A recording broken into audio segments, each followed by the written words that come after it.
All right. In a perfect world, right? Everything is bell-shaped. Everything is normal. And we have this super sweet little situation. Oh, that's so amazing if I have something bell-shaped because it all plays out nicely. Well, love it. And so because that's so amazing, we have a rule for that. It's called the empirical rule. All right. You have to know this. And it is your best day ever whenever you're looking at this empirical rule. Now, the best way to do the empirical rule is to draw it out. Now, if I have all of the data, what percentage of data is literally all of it? 100%. Yes, all of the data is 100% of the data. But we are going to divvy it up. Now, if I have a bell curve, this is saying, oh, tiny little bit of data, most of my data down to a tiny little bit of data. So when I'm looking at these percentages, look at what's happening here. 68% of my data is within one standard deviation. Do you see that? 68% of the data is one standard deviation. So that is this piece right here to this piece right here. Then 95% of my data is within two standard deviations. So that is all of this data. Do you see what just happened there? So it's not just these extra little pieces. I'm saying whenever I have within two standard deviations, I'm literally talking about all of this data, this whole piece right there in the middle. 95% of the data is here. 68 is in the middle. So what you do is you take this 68, subtract it from the 95, and if you divide that by 2, that's how you get those two pieces, because there's two pieces left over. See, does that make sense? Okay, so let me write that down just to make sure you get it. 95% minus the 68 that's already accounted for in the middle, right? That's going to get me what? 27? So 27% of my data has to be divided in half so that I can get either one of both of these pieces. When I divide that in half, that's where my 13.5 comes from. Do you see that? Okay, so that's where that's coming from. That's where that 13.5 is. And by that same rationale, oopsie daisy, whenever I'm looking at, I've got green, let's go yellow, because this is already pink. 99.7% of my data, that is 3 standard deviations away. That's hitting it right here, right? Those 3 standard deviations. All of this is 99.7. Is that all of my data? No, but dang close, right? And you do it exactly the same way. You take your 99.7, subtract off the 95, divide it by 2, and that's where this 2.35 comes in on both of those sides. But that's not 100% of my data. I still have these tiny little pieces off on the side left over, right? This tiny little piece and this tiny little piece. That is that 99.7 that I'm subtracting from my 100. That is that 0.30. When you divide that by 2, that's where you get 0.15, and these are all percentages. 0.15 is in this tiny little corner. 0.15 is in this tiny little corner. All right, and that's complete 100% of my data. So I'm only talking 3 standard deviations away. That's the normal because that's 99.7. So here's our symbols. Have we seen these before? We're using mu because it stands for what? Sample or population? Population and mean. Good. You guys are so good. Population mean. That's what mu stands for. Plus 1 standard deviation is 1 standard deviation away. Minus 1 standard deviation because I'm going in the other direction. See? Minus a standard deviation because it puts that value there. Then I can add one more standard deviation, and that puts me at 2 standard deviations. Add another standard deviation, that puts me at that 3 standard deviation, but I wrote so much on it you can't see it. All right, so here is 1 standard deviation plus another gives me 2 plus another gives me 3. That's where that comes from. You don't have to go back to the front each time. You just add an additional standard deviation, it gets there. Same thing, it's minus 1 standard deviation, minus another standard deviation. And it puts it there. All right. Okay. Now, let's do this. We're going to use the data from University A in Table 7, as well as the info that we pulled out of Example 6. All right, so I'm going to write it on here for you just so that you can see what it is. We are going to draw the empirical rule, and we're going to get this data. So my sample standard deviation is 16.1, and we know that the mean, because it gives it to us in the problem, right, is 100. And both of these are based on a sample. Not every person in the university, excuse me, I just got choked. Not every person in the university, this is just a sample. So that's where the sample 16.1 is the lowercase s and the x bar for the 100. Now, here it is. We are going to draw a bell curve. Now, full disclosure. Ooh, that one's not actually too bad, but I'm not good at this. So full disclosure, look how little flat that fella is, and this one's not. Just do the best you can. This is not art class. Do the best that you can drawing out this. Maybe if I make it like that, it'll look a little bit more symmetric. All right.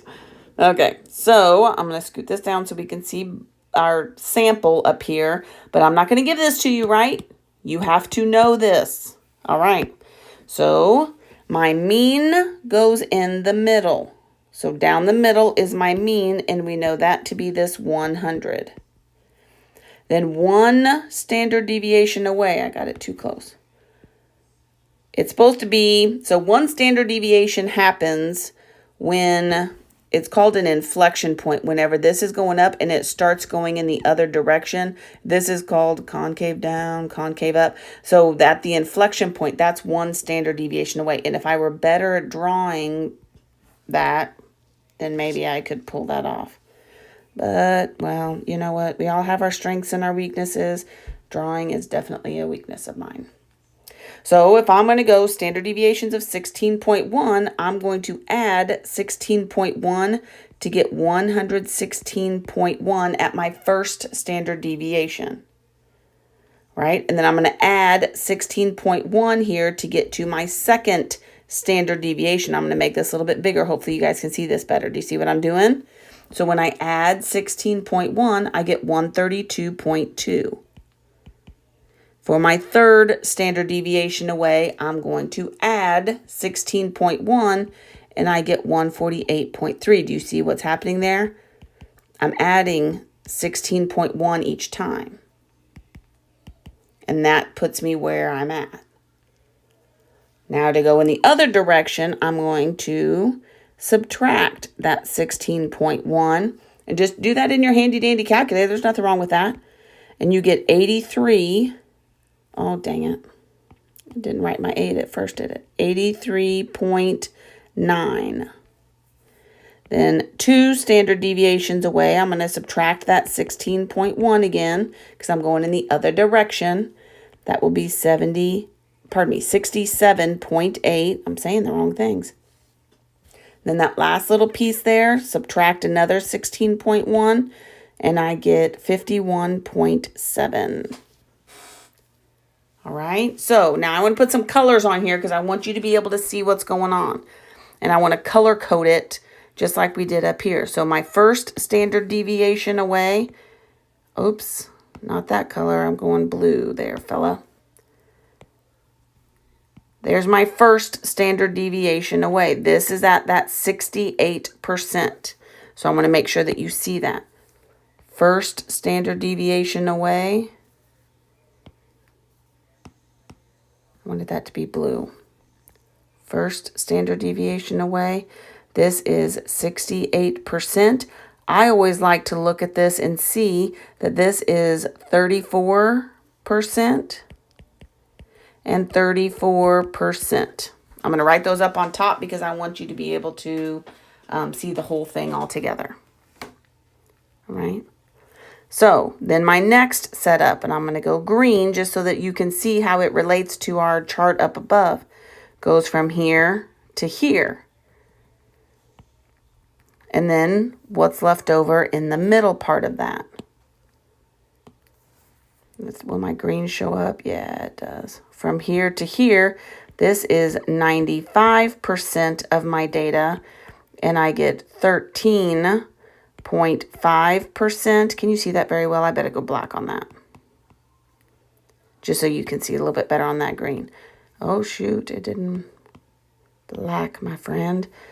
13.5% and 13.5%, right? Okay, and then lastly, I should write that on top. I'm not very organized here, just so you can keep it.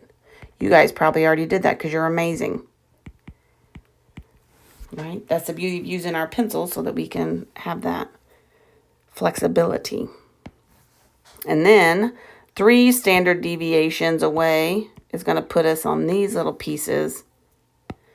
I'm going to keep up with my black. And we know that this is 2.35%, 2.35%.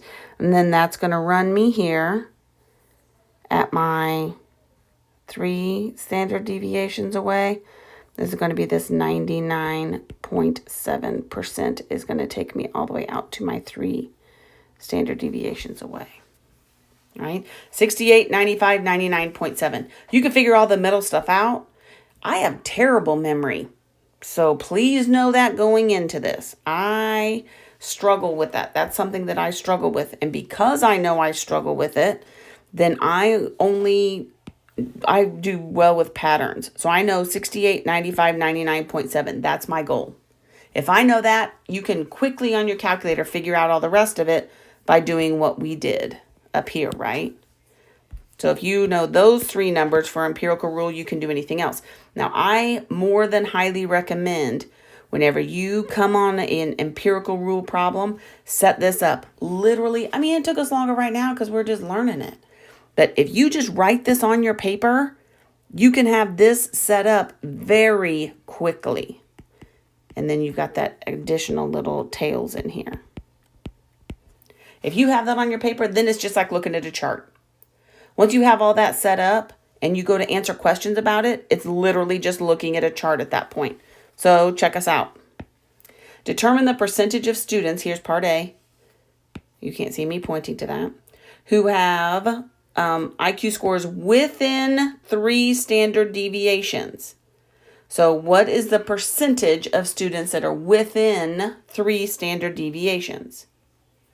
Yep, it's that 99.7. Good.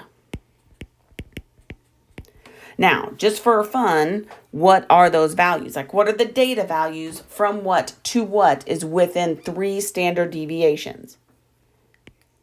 Yes.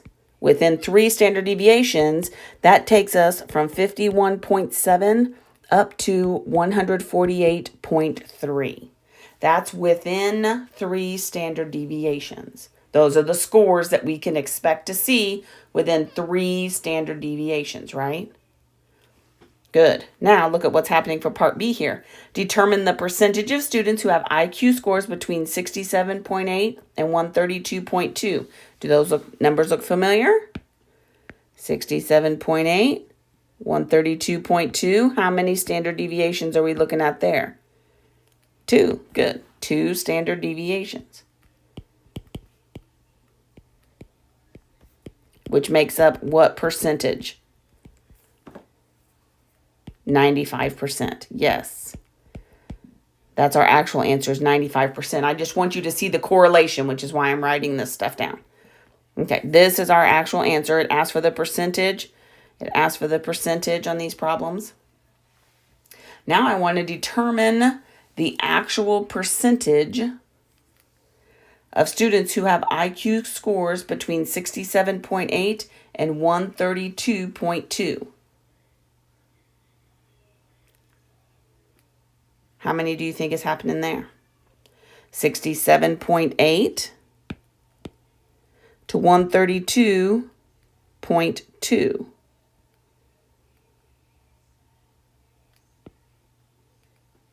Oh, shoot, dang. Yeah. Oh, I'm slow and steady wins the race. I got my poor little feeble eyes got off on the wrong thing. Determine the actual percentage. Ah, ha, ha. So now we're saying, here's what the empirical rule tells us what it is. Let's go back to our data and determine the actual percentage of these same values that we're looking for. Well, okay, here's what we're going to do. Count in table 7. All right, and you're going to count how many scores you get that are between 67.8 and 132.2 for University A. This would be the time when you pause the video, go count them, and come back. And now that you're back, we counted up, and you get 96 scores. So you get 96 scores out of the 100 that were tested. So what is that percentage? 96 out of 100. 96%. This is very close to your empirical EMPI. That looks like an E. I should type or print instead of trying to do cursive. Empirical rule. The whole point of this is to say, hey, guess what? If you have good data, like a nice normal bell-shaped data, that's why we use the empirical rule instead of counting, because that takes forever, right? You did it. It takes forever. So this is very, very close, which is why we use this. Okay. That's the whole point of that part of it. So according to the empirical rule, so we're back at this, what percentage of students score above 132.2? So above 132.2 is what? Yes, I have to add both of these together. So both of those together is going to give me 2.35 plus 0.15, and that's at that 2.5%. Good. That's a percentage symbol, contrary to what it looks like. 2.5% is above that. Just for fun, what if I say I want to know what percentage is between 83.9 and 132? What would you do? You would add them, yeah. So this is 68, which we already know, or you could say 34 plus 13.5. However you want to do that, I don't care. But whatever you do, you're just adding. If it's not on the exact standard deviations away like these were, no sweat. That's literally the whole reason why you made this chart, was so that you didn't have to have it on those exacts. It's getting exciting, right? We're doing some real stuff here, and I love it. Good. Keep up the good work, you guys.